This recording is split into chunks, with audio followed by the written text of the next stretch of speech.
Long as you're happy, you're always gonna grin. You get out what you put in. You get out what you put in. Never gonna lose, never gonna win. Long as you're happy, you're always gonna grin. You get out what you put in. You get out what you put in. You get out what you put in. Good afternoon. Here we are. This is my brand new live show. And I've got the one and only John Espirian joining me. Hello, John. How are you? Hello, Ashley. Lovely to see you on YouTube. Yeah, delighted to be here for episode 1 of this. And thanks for inviting me. Oh, look, if you're going to have a show all about LinkedIn, who do you call? Hey, Ghostbusters couldn't make it. But how about the relentlessly helpful LinkedIn nerd? How did you get that name, John? Fab. Thank you. Yeah, just a random stroke of luck when I was being asked an unscheduled question at a conference. How are you going to stay relevant? And I said, I'm going to make relentlessly helpful content. That was it. That moment stuck with me. And that was 7 years ago. Wow. Yeah. Look, you are like Ron Seal. Okay, it says it on the tin, and you jolly well are in real life. And we've already got some comments coming in, so that means people are actually watching on YouTube. How cool is that? Or no, they're on your LinkedIn. Hey, that's hilarious. Welcome wherever you're watching, LinkedIn, YouTube. It's all good. Yeah. So, John, for those people, because there might be one or two that don't know you, tell us who you are, what you do, please. Yeah, I'm John Espirian. I call myself the relentlessly helpful LinkedIn nerd. I am a LinkedIn consultant and trainer, and I run my own community here as well. But my background was software and hardware testing, and then I was a copywriter for more than a decade. And I kind of took those testing and explanatory skills over to trying to work out how LinkedIn works. And that's what I'm best known for now. I've written a book too called Content DNA. And yeah, I like trying to help people just get better results on LinkedIn. That's me. And I've just disappeared. You're searching for it. There it is. I've gone to get it. Did I tell you about this? Can you see? My grandson put it in the pool. Okay. He put it in the pool. So I'll never forget that. But yeah, absolutely fantastic book. Let's say hello to those lovely people that are watching. But first off, we're going to give a shout out to Cashew Marketing because they are actually watching in on YouTube. Nice. We've got Sebastian, we've got Ashling, and yeah, it popped up on your feed, so that's good. Yeah, so I'm going out on YouTube because I'm a little bit worried about the LinkedIn police because there's a few things happening at the moment on LinkedIn. You can't do this and you can't do that and stuff like that. I'm not sure whether we can talk about any of that today. Some of it's in the public domain, some of it isn't. But I want this show to be all about helping people with LinkedIn. So if anyone's got any LinkedIn questions, then drop them in the chat because that's the sort of thing we're going to do towards the end of the show. But because we've got you, John, there isn't anything you don't know about LinkedIn, is there? Oh gosh, I definitely wouldn't say that. It's such a massive animal that you really could sit there all day and talk about it and not be done. And there are lots of bits of it that I don't touch at all. You know, if you ask me about LinkedIn advertising, I ain't going to tell you a damn thing. I haven't got a clue. You know, Sales Navigator, LinkedIn Recruiter. There are sides of LinkedIn that I just don't touch at all. My angle is more about conversations and compelling content, hopefully. So, you know, things like profiles and the way you write posts and the way you interact with people in comments and DMs, all of that stuff. Basically, all the stuff you can do for free. Yeah, and I think that's what I'm more interested in. But that's the thing, right? So you started off as an engineer, so you've got. I guess that's why you call yourself nerd. Well, yeah. I mean, I was a mental arithmetic champion back in school. Yes, nerdy. Oh wow! Oh, that's another tangent. I'm not going down that hole. I'm not going down that hole today. But look, when we're at Uplift Life, we can have a chat about that because that's incredible. But see, the thing is, you know the ins and outs of it because you test things and stuff like that. And so some of the things that you're doing and sharing with your community, and you have to tell us all about the community. Is there still places? Can we still let people in? You absolutely can. Yeah, Espresso Plus it's called. So if you ever look me up on my LinkedIn profile, you'll quickly find a link to Espresso Plus and you can find out all about the community. But yeah, that testing side is really important to me because I've always been that kind of evidence-based guy. And I see a lot of people on LinkedIn, probably on other social platforms as well, just almost shooting into the breeze and coming up with ideas and then trying to assert those as facts. And whenever you dig, very few people have got the data, you know, like I've run an experiment and here are the results. That's great. But most people are like, oh, I heard from so-and-so that so-and-so is happening. Well, maybe it is, maybe it isn't, but we'll never know unless we test it. So I've always got that kind of mind of a scientist to say, is it right to, you know, put links in posts or to post twice a day? And, you know, got to go and test these things and see what works. And even then, I always say, like, if something works for me, great. It doesn't mean it'll work for you. It might be the complete opposite for you. And that's the thing. One of the biggest questions I get asked on my training courses or when I talk with people is, when is the best time to post? So, and now you've got a mouthful of coffee. I was going to throw that back straight at you, John. Yeah. Well, again, the answer comes back to test and learn what works for you and what works for your audience. I think the trend that we've seen in the last 18 months or so is probably that the initial time after you post isn't as important for the overall health of that post as it used to be. So it used to be the case that if you posted and it wasn't a great time for your audience for engagement, then that post probably wouldn't do that well. These days, it doesn't really matter as much. So what I would say to people is post at a time that actually suits you.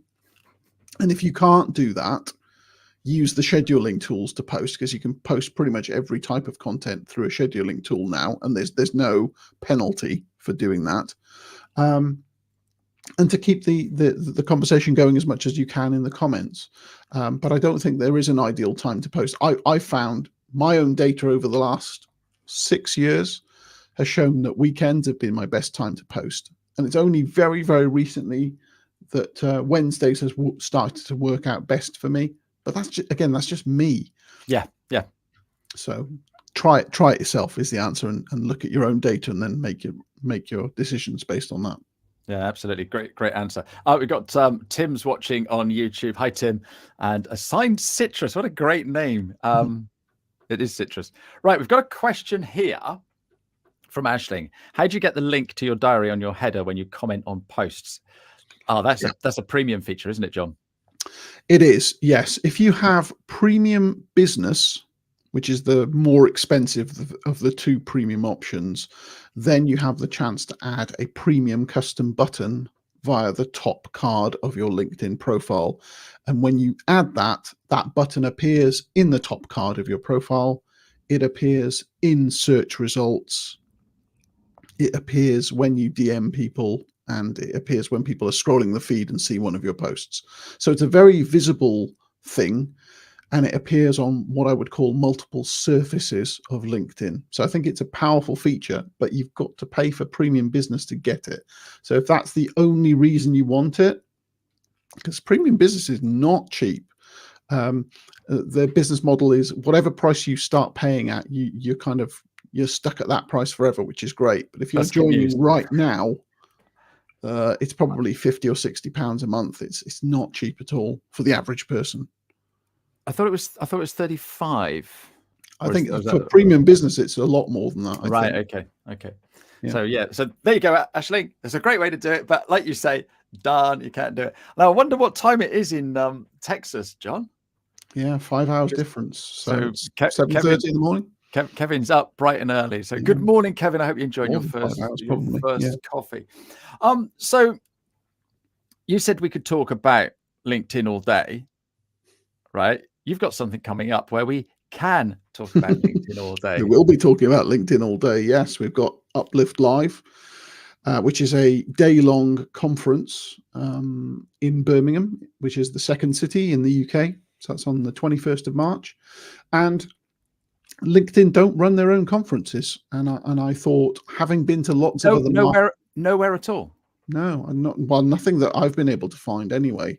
I thought all the big software companies had conferences. No, you'd think so, wouldn't you? So yeah, just having been to lots of conferences myself, I found that LinkedIn often either isn't mentioned at all because it's not really seen as a social media thing, or if it is mentioned, it's mentioned in such a superficial way that it's people saying, make sure you've got a profile photo and answer all your comments, and that's about it. And there's no depth to that. So I thought we'd put together something. So I've got together with a couple of members of the Espresso Plus community, Jeremy and Gus, and we're putting on a day-long event to talk about the deeper sides of the platform and how you can really get the best from it. And the aim is for everyone to go away with some actionable stuff to improve your business. So that's in less than 2 months, and it's the first rodeo for us. We've never organized an event like this, so we'll see how well it does. But we've already issued more than 150 tickets, so it'll be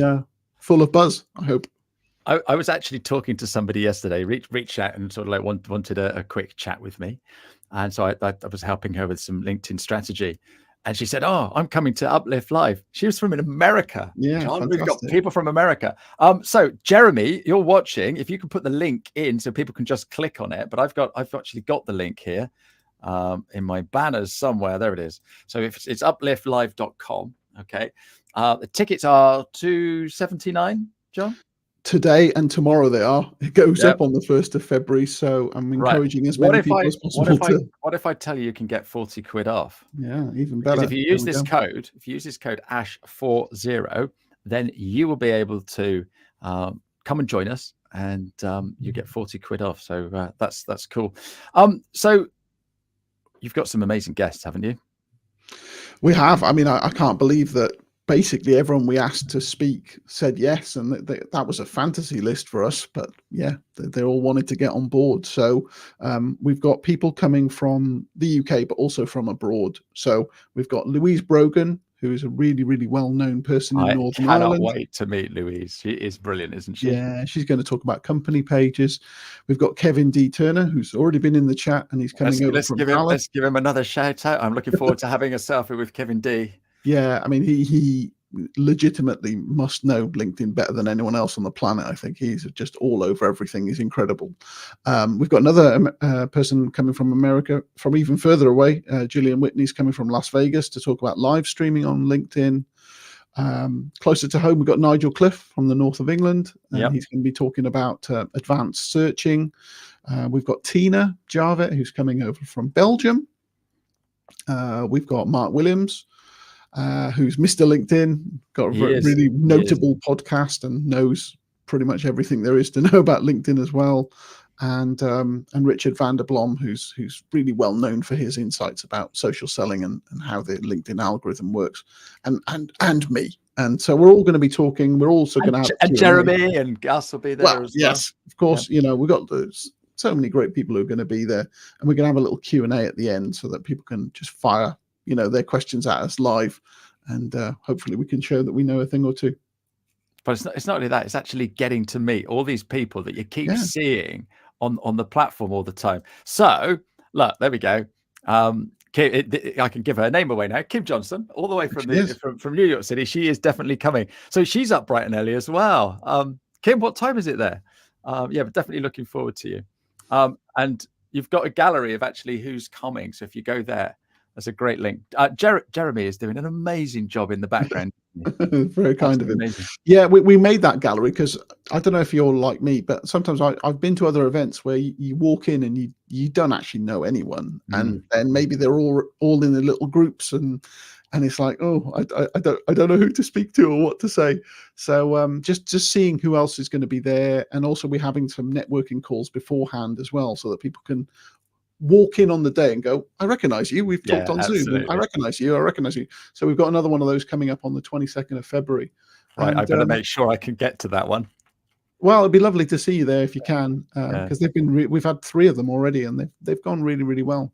No, you go to a conference and you're sort of like, oh, I want to see this, and this, but you're sort of like, oh, I don't know anybody. I'm a little bit, and I think this is going to be one of those conferences that you can go on your own. You can travel like Kim all the way from New York City, and you're going to know a load of people straight away. Yeah. John, we've got another question here. Simon Ward is asking, how does LinkedIn respond to AI generated posts and contents? I sometimes AI for research, but not for authoring my content. Am I missing a trick? That's a great question, Simon. Yeah, well, I think all the signs seem to point to LinkedIn and their parent company, Microsoft, being all in on AI. You know, more and more AI is appearing on LinkedIn all the time. So how would you square that with LinkedIn being averse to AI generated content being in posts? That doesn't make any sense. Now, I don't favor that myself, and I don't use AI to generate any of my content. But there will come a point where, you know, AI systems can be trained on all of your past posts and all of your past blogs and stuff. And you could say, maybe, look, I've written 100 posts, read these and then say it in the way that I would about topic X. And it'd be very hard for anyone else to look at that and go, well, did Simon really do that? Or is that a bot? And if you can't tell the difference, then maybe it doesn't matter so much. But I don't think LinkedIn would be clever enough to go, that looks AI generated and we're going to downplay it. But I don't think they'd want to downplay it anyway, because, you know, their collaborative articles experiment, which personally I don't think has been a win for members, but all of that is, you know, seeded by AI content and then added to by humans. They seem more than happy to promote that kind of thing. So I don't think there would be any kind of penalty or any negative associated with it. I think the real negative is if people can tell this was generated by a robot, they're going to switch off and scroll on. So that's the risk. Yeah, and I think you can tell them at the moment, but as they're changing, you can. I do agree with you. If you've got a load of content that you've written, you know, you've written a book, so you could just grab hold of that book and put it into an AI machine and spit other stuff out. Yeah, interesting. There's a fascinating experiment for me one day, is to feed the whole of my book into AI and then say, write an extra chapter, and then show that to someone who didn't know me and say, which chapter was written by AI, and see if they could work it out. No, interesting. Oh dear, John. Bob is asking if we're promotional or about LinkedIn. We will answer any questions, Bob. So yeah, but we just wanted to let people know about the Uplift Live, because it's gonna be brilliant. And like you said, John, it's the first of its kind in the UK. It is, yeah. It's going to be the event where we really dig deep into LinkedIn best practice. So if that's what you want to learn, come along. But regardless of that, if you have any questions about LinkedIn, you know, Ashley knows a lot. I've been on this platform ages. I know a lot. I'm more than happy to answer any questions you might have. So let's crack on and get them answered. I've got one here, John. I've been writing posts and I've been getting, you know, loads and loads of impressions because people are looking at all of my posts. And at the moment, they're tanking, John. Why is that? Yeah. Well, a lot of other people in Espresso Plus have been saying the same recently, is the numbers are going down. Well, maybe that's a reflection of the fact that LinkedIn now has more than 1 billion members, and more and more people who are coming to the platform are likely to have been creators on another platform first, and therefore the proportion of people making content is going up. The number of ads isn't coming down, and that means that there's less and less space in the inventory of the feed to fit everyone's content in. There just isn't enough space to get everyone's stuff in, and therefore the numbers go down. That said, just in the last couple of days, people are reporting some very, very weird low numbers, like lower impressions than you've got likes, for example, which isn't possible because there's no way someone could have liked something without seeing it. So we know that those numbers are wrong. And LinkedIn does this from time to time. They have these glitches where just things don't work. So screens don't load, numbers aren't reported correctly, and eventually it rights itself. So there might be a combination of things going on, of a bit of misreporting. But what I say to anyone who's worrying about those numbers is, worrying about the numbers is the wrong thing to worry about. What you need to do is maximize your conversations. So if you're still having plenty of public conversations in the comments, plenty of private conversations in the DMs, that's the thing that's going to get you remembered ultimately, and that's the thing that's going to get you business. So if you focus on that, then whatever the public numbers are saying doesn't really matter, because your business is going to come from the conversations. Yeah, no, that's a good point. Or it may just be that people are observing dry January for socials, which is what Jeremy's just said. It looks like he's picking up again in the last couple of weeks. And I guess Christmas, people have not been on the platform so much, so that might be another reason. But like you say, it's not about the numbers. It's about the conversations that we're still having. And although my impressions have gone down, the conversations that I'm having is still, pretty similar. So getting an awful lot of comments and people, saying things and getting involved in the conversation, which is great. Kim has got up especially early because she's got a burning question to ask you. Are there any benefits in the top voice profile tag for contributing to collaborative articles other than the badge for folks to see? No, there's no evidence that having the orange community top voice badge increases your visibility. It doesn't appear in multiple surfaces. It doesn't give you a boost to any of your existing posts, and it's not even permanent. If you don't keep contributing, you might lose your badge after 60 days. So I think it's the wrong kind of thing to chase.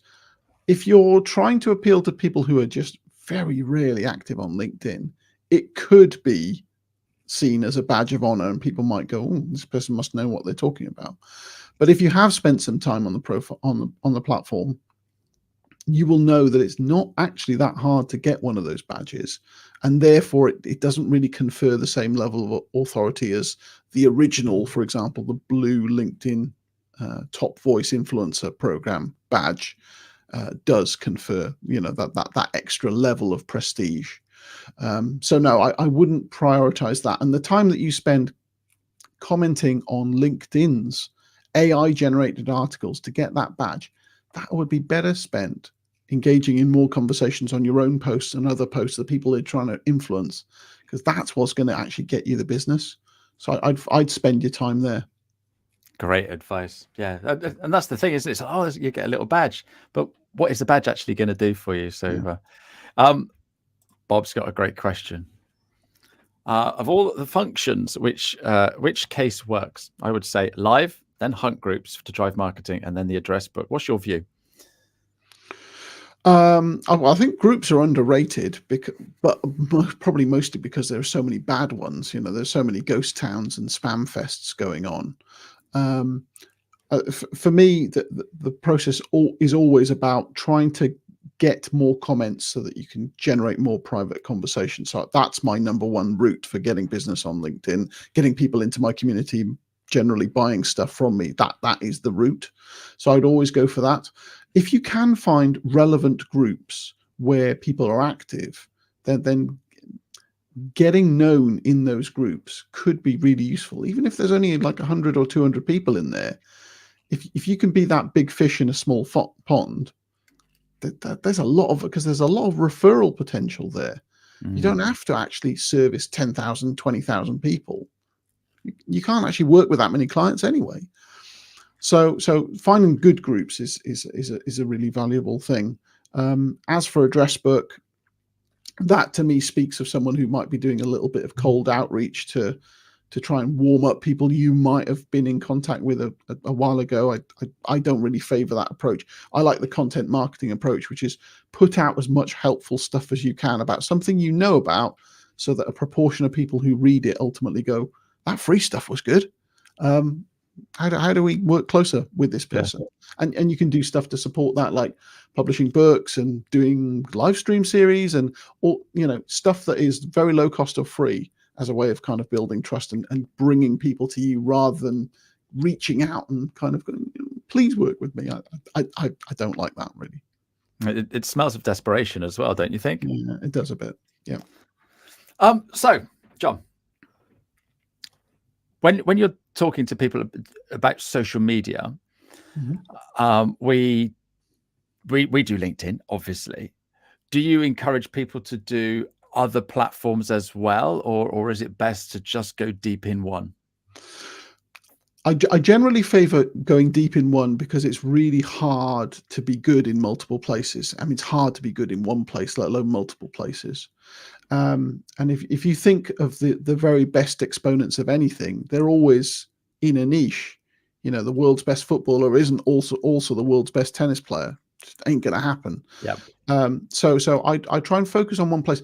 I always try and leave a bit of slack so that in your schedule, so that you can dabble on other spaces, because you never know whether maybe Instagram is the perfect place for you. Maybe TikTok is the perfect place. And if you really did go truly all in and just black out everything else, A, that's a big risk, and B, you're not open to other new ideas of new ways that you could do your content, and so forth. So I try and spend about 90% of my social media time on LinkedIn and about 10% dabbling elsewhere, and that's basically Threads and TikTok for me. It's definitely a risk to go all in one space if that space is something you don't own. And we've kind of seen that recently, and you touched on it right at the top of the show, which is, if LinkedIn changed the rules, then what? If they freeze you out, what are you going to do? Your pockets aren't as deep as theirs. So there is a risk associated with that. But then, you've got to kind of tread the line, because if you're someone like you or me who deals in helping people grow on LinkedIn, you can't really avoid the platform. It's a really core part of the business. So you've got to kind of play nice with them and and hope they don't have a fit of caprice and decide to ban you for no good reason. But we know enough people, they'd start shouting and screaming, wouldn't they? One would Bring hope so. back That's John. Bring back John. There's something to say about strength in numbers with it. If you've got a community behind you, what I've found, learning from people who have been banned in the past, the best way to get yourself back on is to get other people to shout. Yeah, absolutely. Which doesn't feel fair. That doesn't feel very egalitarian at all to me, but that it does actually work. So if you do get banned, make sure you've got plenty of people who know your email address and who will fight your corner for you, and that'll probably get you back sooner rather than later. No, I love that. I love that bit of advice. So Jeremy's going around and getting questions from other people now. So this one's from Julia Birkin. She's a transformational life coach. I think LinkedIn is more valuable when you have the paid for version. As I don't have it, much of the best bits are not available to me. Or do I have this wrong? Yeah, see, I don't really agree with that, because I was able to get to, although I now pay for LinkedIn, right? I was able to get to 34,000 followers without giving them a penny. And that was through optimizing my profile, creating helpful content, writing interesting comments, and having, fruitful DMs. And all of those things are free. So I kind of liken it a little bit to people saying, oh, should I upgrade my family car to a Ferrari? Well, maybe, if you can afford it, great. But are you driving your family car as well as you could do? Like, you're a complete master at driving that family car. Because if you're not, you're going to waste your time a bit with getting that Ferrari. You're probably not ready for it. You might not need it. Or maybe it's just a status symbol and you've got a nice gold badge and it's very expensive, but it's not making your life better in any way. So I would say most people probably don't need it. And I'd love to be a salesman for LinkedIn and say, yeah, everyone get this, it's great. But I think a lot of people don't need it. To be fair, a lot of the new things that they're releasing do seem to be focused towards people who've got a creator mindset or who have got a premium account. So it might well be the case that more and more it becomes more of an enticing proposition, like the premium custom button we talked about. If you were on the fence before and then that rocks up, you might go, okay, right, now is the time. And that case is growing. But for a lot of people, they're not optimizing what they've got for free. So why bother giving out 50 quid a month? Yeah, I totally agree with that. And so Kevin's just come in with a great answer as well. I love your analogy of the Ferrari, because that just makes so much sense. But Kevin's saying the best part of LinkedIn is free. The rest is icing on the cake. So if you want it, pay for it. Yeah. And I think that's the thing, isn't it? But you and I are hammering LinkedIn because you can only look at so many profiles a month, can't you? And because we're helping people, we need to be able to do that, don't we? If you're going to look at a lot of profiles, or if you're going to search a lot of profiles, you're going to have a hard time doing that on the free account. But most people don't do that, and in which case they wouldn't need it for that reason. But if you're one of those people who hits commercial search limits, then you've probably got a very good reason for doing that, in which case £50 a month is probably a no-brainer for having that facility, in which case, you're a perfect candidate for it. But most people are not in that zone. Yeah, no, absolutely. Oh, I love this question from Kim. I used to do a monthly LinkedIn Live, but found it incredibly difficult to get folks to attend. I would post about it all week. No one would show up. And if I manually invited people, which was incredibly tedious and time intensive, I'd easily get a few dozen attendees. Have you found any better ways to run these? Invite superstars like John on, Kim. That makes it dead easy. Well, I can see an analog here. I can't talk about live stream hosting because I've almost never do it. And you're better speaking to this than I am, Ashley. But the analog I've got here is for company pages. Now you can do a load of blank company page invitations by ticking a load of boxes, and that invites people to follow your company page. But your hit rate will be minuscule if you do that. If you were to DM people and give them a reason for following the company page and have a personal conversation with them, that's loads more labor intensive, but your hit rate is going to be much, much higher. And so it doesn't surprise me at all at what Kim's just said about getting people on your live show. It's a kind of a mass DM campaign behind the scenes. No one ever sees it, but you're putting that legwork in to get people on the show. It's a lot of effort to get eyeballs these days, and it's becoming increasingly harder. So you just got to I think you got to suck that up and say, look, if I want people on my show, I'm going to have to do the legwork to get this in front of them at the right time. It also depends on why you're doing the live, though. Hey, John? Well, I mean, you want people to see it. Ideally, you want your ideal clients to see it. But, all that visibility is just conferring kind of authority on you because you're being visible when most people aren't. Mm-hmm. So you do really want to get that word out that you're taking time out of your day to try and help people, and you're being visible. And I think that's just a massive value. Yeah. But the other benefit is I turn this into a podcast.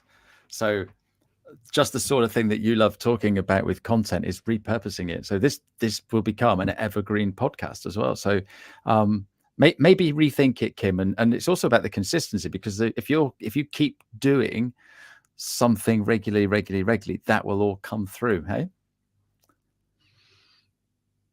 Right. That is it, John. We've come to the end of half an hour. That was the quickest show ever. I've got one quick question here. Contemplating sponsoring some content to get a wider reach, but fear that this step would negatively impact an already decent organic reach, i.e. once you pay, you can't go back to organic.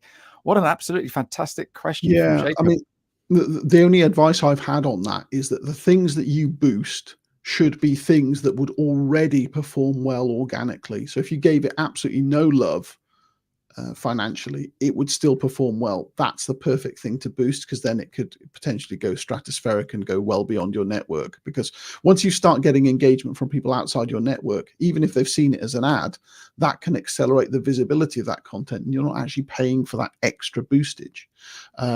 So focus on, I think, do your research on what comments and what posts have worked well for you in the past, and then identify that as the thing that you want to boost. Personally, I don't use this. We're doing a little bit of it for the conference, but I personally don't boost anything. But that's the best advice I've had. Boost only the things that are going to perform well anyway. Yeah, no, good idea. Yeah, it's like putting decent fuel in your Ferrari, not in your whatever other car you're driving. Anyway, so thank you, John. Thank you so much for joining me for my very first episode. Thank you to everybody for all your absolutely amazing questions, comments, and stuff like that. It's been brilliant. Next week, I have got Mary Wu. She is coming in all the way from the States, so she'll be getting up bright and early. But I've also got some amazing guests coming up as well. I've got Elaine Godley, I've got Mark Williams, Odessa Sherrod, Tina Javett, and Lucy Griffiths all coming up in the next few weeks. So, yeah, it's going to be fun. So thank you very much, John. Last word from you? Well, fantastic. Thank you for having me on the first show. Really, that I appreciate the invite and the trust that you've got, and you've got some excellent guests coming up. So I'm looking forward to it, and good luck with growing your YouTube channel, because you're a good guy and you deserve all the success in the world. Oh, bless you. Thank you, John. Thanks, everybody. Cheerio. See you next week. Yes. Bye-bye. You get out what you put in.